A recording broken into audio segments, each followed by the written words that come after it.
आज जेवणामध्ये बनवलं होतं मस्त अशी दोडक्याची भाजी सोबत त्रिकोणी पराठा। हा ड्रेस शिवून खूप दिवस झालेला होता, पण थोडासा शॉर्ट झाला म्हणून मी बाजूलाच ठेवलेले होतं आणि घातल्यावर एवढा सुंदर दिसत होता ना, म्हटलं आता याला घालावं, एवढं मेहनत करून शिवलंस तर घालून बघावं म्हटलं।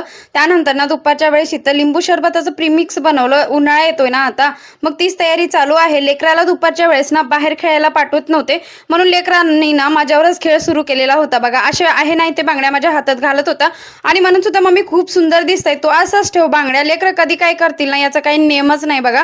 दुपारच्या वेळेस लेकराला फ्रेंच फ्राईज खायची होती, मग ते बनवलं। असं पातेलं तिरकं ठेवून तळलं ना, तेल पण कमी लागतं, कमी तेलामध्ये तळणं सुद्धा होतं। चला फ्रेंच फ्राईजच्या निमित्ताने ह्या प्लेटाचा वापर तरी झाला।